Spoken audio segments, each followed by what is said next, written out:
Bwana, hii habari yetu ya kwanza inatokea kule nchini Kenya. Bwana, kuna dada mmoja hii inawahusu wale wenzangu wale wenzetu wale ambao si waaminifu katika ndoa zao na michepuko yao. Yes.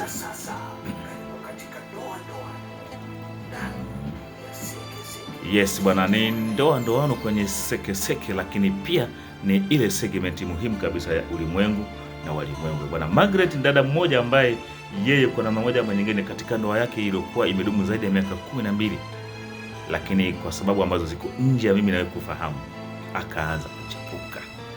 Wakati anachepuka, mapenzi yanayotokana na mchepuko yakamzidia, lakini wakati anaendelea na kuchepuka na kuzurura huko anakokwenda, basi ndiko ambako alitamani sana katika nafsi yake waachane na mumewe ambaye wamezaa naye mtoto mmoja wa kiume ambaye anaitwa Agie.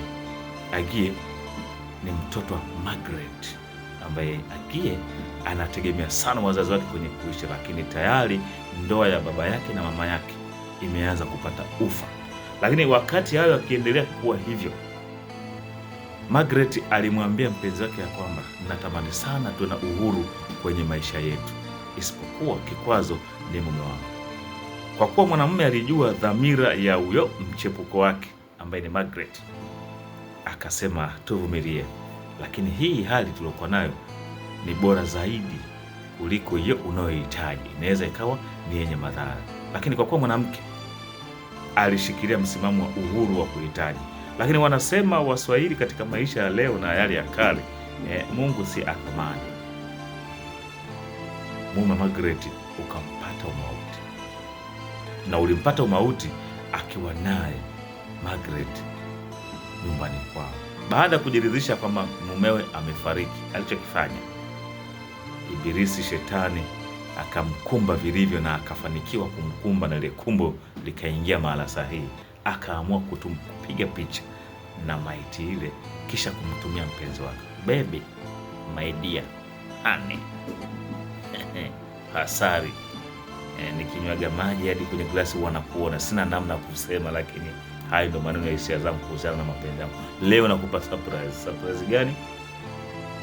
Margaret akamtumia picha ya mumewe marehemu akiwa amefariki masaa 2 yaliyopita, akaamua kumtumia.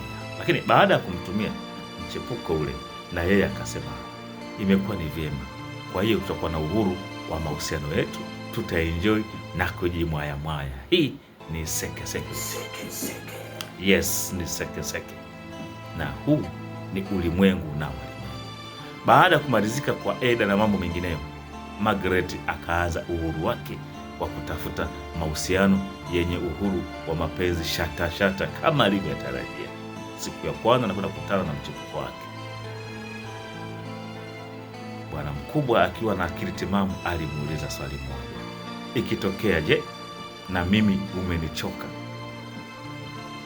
nini kitatokea dhidi yako kwangu? Lakini nini ambacho kilikuwa ni kwamba yule bwana aliachana naye rasmi, akamwambia wewe si mwanamke ambaye anafaa kuwa katika maisha yangu, kwa sababu kama mumeo wa ndoa amefariki ukafurahia kufa kwake, iweje mimi mchepuku tu ambaye tunaibaiba tunajimwaya kimtindo, vijana wanasema, ikinitokea itakuwaje?